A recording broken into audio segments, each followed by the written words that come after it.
Hello everybody, welcome back to the channel. My name is Brian. Today we are continuing with our top whiskey lists, and today's list is our top 10 more readily available whiskey lists. Now this list can be a bit confusing for people, but my main goal when making this particular list was basically another list aside from the lists I do about rare and limiteds. Rare and limiteds are usually big six. They're usually distilleries that yearly allocated releases that we see, and I wanted a list of products that either had larger distribution or maybe when they released, the availability window was big enough that it felt like if anyone was made aware, they had an opportunity to go after, they'd have a chance to get one of the bottles in this list. And so keep that in mind as we go through these lists. I believe these are all bourbons this year, and these are just some kind of really enjoyable releases that I thought came out this year that I thought you all might enjoy as well.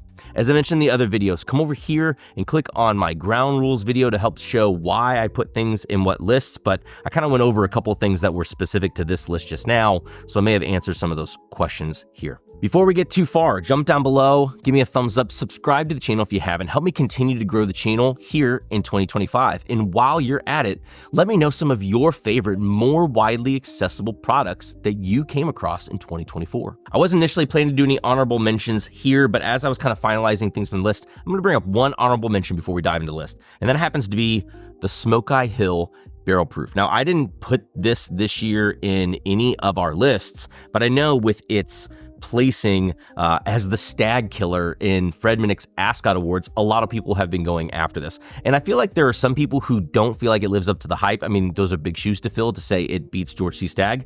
However, I know a lot of people are really enjoying it. I am one of those. I feel like it has a pretty enjoyable age profile in there. I feel like it has good richness and good roundness, and I feel like it has really interesting complexity and nuance. I am a blue corn fan. I've been enjoying the distilleries who are working with blue corn this year, and I feel like this Smoky Hill gives a little bit more viscosity than some of the other products you generally would find on the market for a semi-readily available one. I don't remember specifically. I know we got several big batches of the Smoky Hill. I really enjoyed this one. I just didn't put it in the blinds for the end of the year.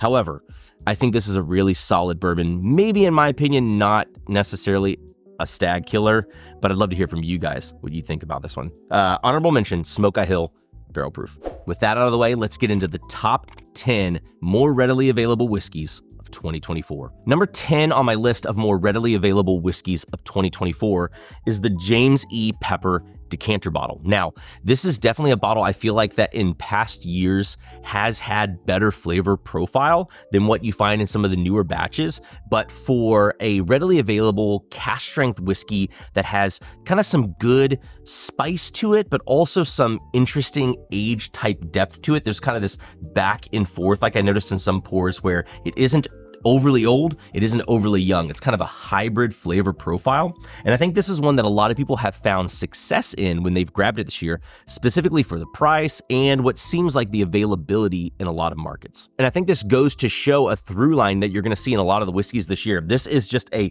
basic, very enjoyable, classic bourbon profile. And I think that classic bourbon profile is something that we're going to see weave through a lot of the releases this year, just in varying degrees of enjoyability. A honeyed nose, underlying cherry, and then this kind of leather and spice profile on the palate. I don't know very many people who were upset by a pour of this year. In 10th place, James E. Pepper decanter bottle. Number 9 on my list shows just how kind of close all of these whiskeys I feel like are going to be on this list, because this is one I've talked about a lot this year. In 9th place is the Manifest Whiskey Project 10-year-old.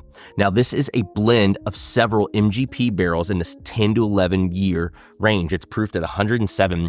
And I feel like this has just been one of those really enjoyable, sippable, good proofed versions of MGP bourbon this year.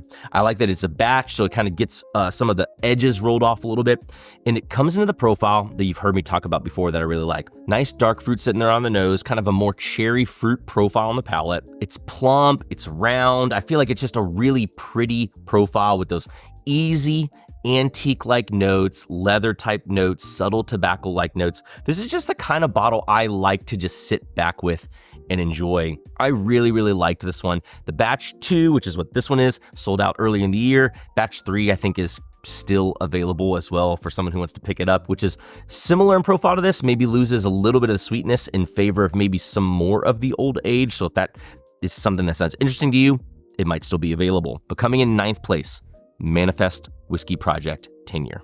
Coming in 8th place on my more readily available whiskeys list is this 15 stars release of 8 and 15. Now, 8 and 15 is a product from Kentucky that is a blend of barrels 8 years and 15 years old. 15 Stars does a really great job with their blends, especially these kind of younger and older ones as well, while still keeping a flavor profile that does drink more on the mature side than you would think reading the smaller age statement on the bottle. Rounded nose, leathery, kind of nice big pocket of fruit and a little bit of spice. The palate's very mature with this kind of dark cherry Twizzler-like note with these kind of chocolate pops as well. If you like the more mature side and you don't want to get into the fancy bourbons, 15 Stars definitely gives a profile reminiscent of that. And I will say, as kind of another, not necessarily honorable mention, but one that we had in the tasting for this list, but I just kind of left it off in the final one, was their Three Kings release. Now, this was a blend of bourbon, rye, and wheat whiskeys. Has a really polarizing flavor profile, I think. I really enjoy this one. This is 11-year age statement. But some of the other folks who were in the blind with me did not resonate quite as well. However, it is definitely just a good showing of what 15 Stars is able to do in their releases. And you've probably seen them on some of the other lists that I've had already this year. So coming in 8th place, 15 Stars, 8 and 15. I went back and forth with this brand for which batch of the product I'd put into the list. But coming in at number 7 on my more readily available whiskeys list is Kluke Bourbon Batch 8. Now, I've been a fan of Kluke Bourbon for quite some time. I feel like they have really enjoyable blends, flavor profiles that kind of remind me of Four Roses in a lot of ways. They have really big spice, but what's highlighted most, I feel like, is mouthfeel and these kind of bigger flavors. Again, I feel like that's a through line with a lot of the pours on this list this year, is that they just have a bit more width to them than some of the other whiskeys on maybe a couple of the other lists. But Kluke Batch 8 was one that I just thought did what Kluke does really, really well. It's got a unique oak to it on the nose. I feel like with this batch, you really started to see Jonathan Maisano coming into a stride and how he blends with subtle candied fruits, underlying dark fruits, mixing with chocolate.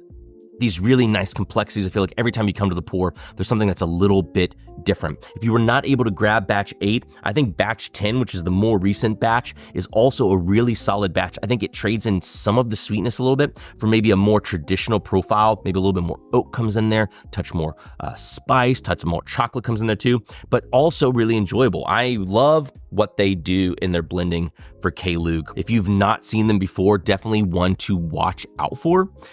Number 7 on my list of more readily available bourbons in the year is Kluke Batch 8 Bourbon. I was honestly a bit surprised to see bottle 6 get as high as it did in the blind tastings, but when I first tasted it, I thought maybe it was a product that would hang here. And some people might argue where I placed it in terms of what list I placed it on, but I put it on more readily available. This is the Angel's Envy Bottled and Bond. I feel like some people could say this was a limited release, but this was at the distillery in Louisville for quite some time before it sold out. I felt like, and there wasn't a limit to it. I felt like if you wanted to get this and you were coming to Kentucky, there was enough reason and way that you could have gotten that.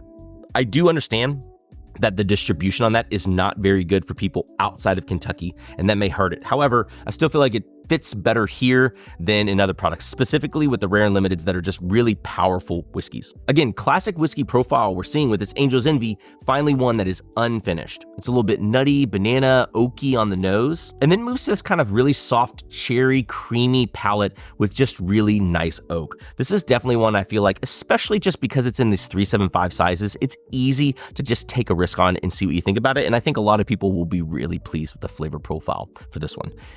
Coming in 6th place, Angel's Envy Bottled and Bond.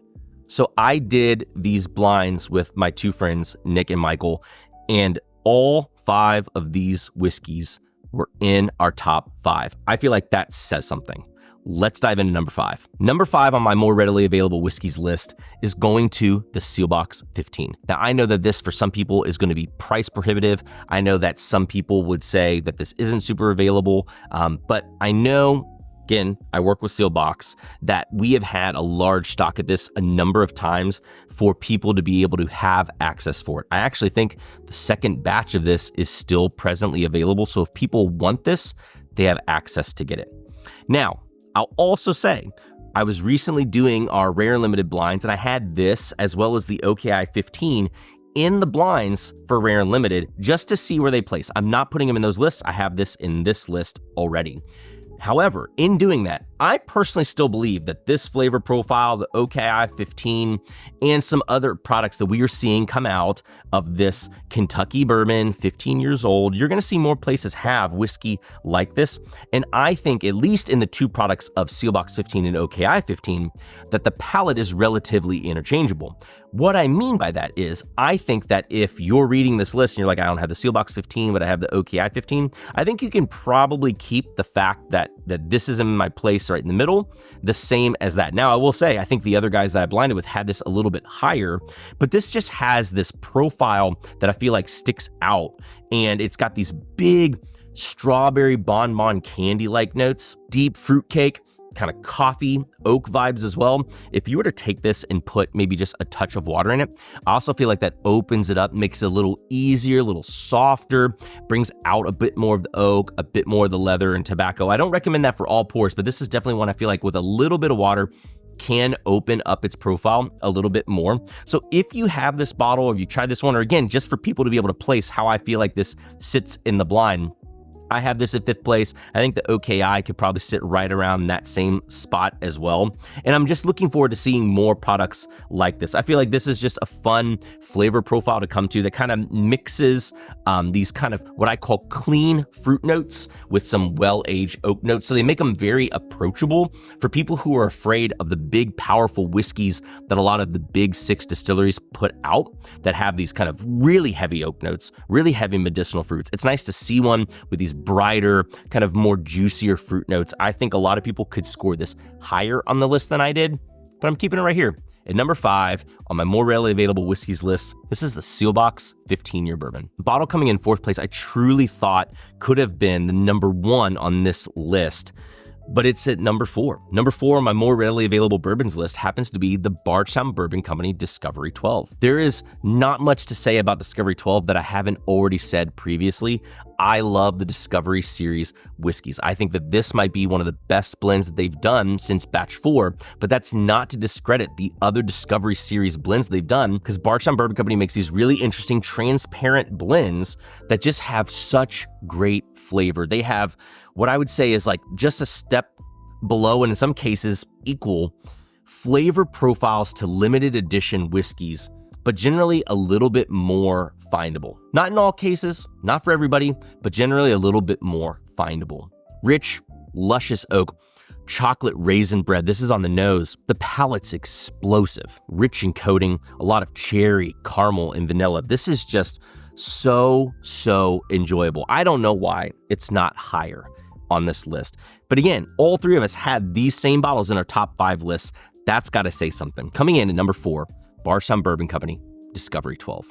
Number 3 on my list of more readily available whiskeys is this Dark Arts 10-year bourbon. You can see I've got a number of these things around here. I have tried several of these expressions enough to know that these kind of low 100, mid 100 proof Dark Art 10-year bourbon releases you see in these kind of purple bottles here, I feel like they have a really consistent and enjoyable flavor profile. I've brought this bottle on a number of occasions to taste with people, and everyone's been a really big fan of the profile. The profile is actually a bit different from some of the other ones that you have on the list. It has these kind of touch of dark, leaning, medicinal, dark, almost tart cherry notes, brown sugar, oak, marshmallow. What I love about them is they remind me a lot of the Kelvin MGP barrels. And honestly, it may be, I don't actually know that. It is distilled in Indiana, but it gives me those very creamy, satisfying, rich flavors. And again, this is coming in 109 proof, this barrel specifically.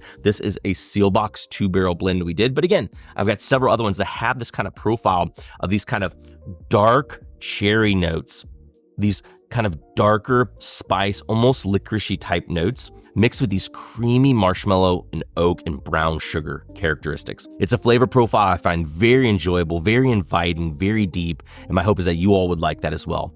Coming in number 3, this Dark Arts 10-year bourbon. I love the flavors from these top 2 products, and I think that maybe for me, it might be a me-specific thing that these place in number 1 and number 2. But again, the 3 of us that sat down to this blind, these were all in our top 5. Coming in second place on our more readily available whiskeys list is the Still Awesome Bourbon Bond aged 5 years. Now, you saw this product in my list last year. You know that I love this product. I was curious to see what the new release in the Bourbon Bond series with an extra age was going to do to it and how it would fare in my lists. There is just something about the way that these Still Awesome whiskeys come across the palate that I can't get over. For my specific palate, this is one of the creamiest, most sweet and driving kind of noses of the bunch that we went through. But the palate has beautiful age, beautiful fruit. It's sugary. It's fantastic. I think this improves on last year's, dropping maybe some of the chocolates and some of the more pronounced oak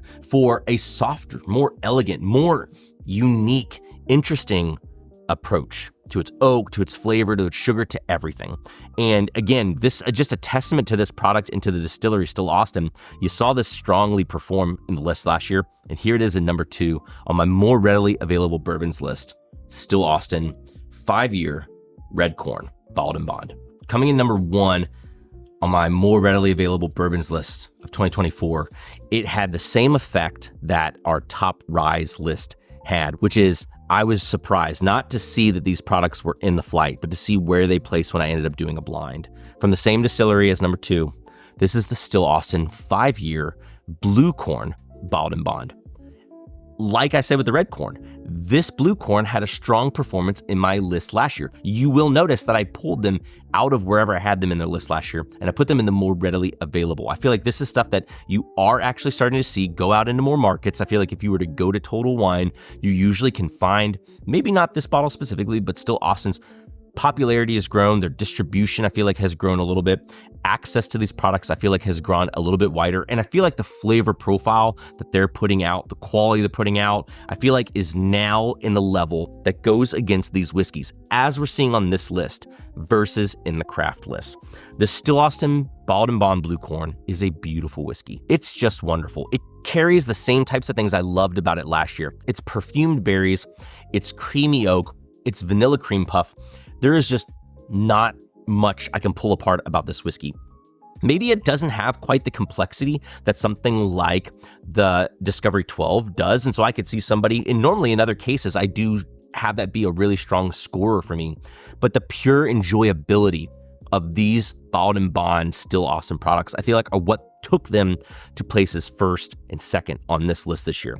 Just know the top 5 whiskeys, honestly, all these whiskeys are great, more readily available options for people who don't want to have to chase after the rare and limiteds and all the other chases that currently go on in the year. That's why I do this list. And know that because I have these products placed where they are in this list, they are going to be scratched from the craft distillery list this year, and most likely going forward, they'll probably remain in other lists. We'll see. Only time will tell.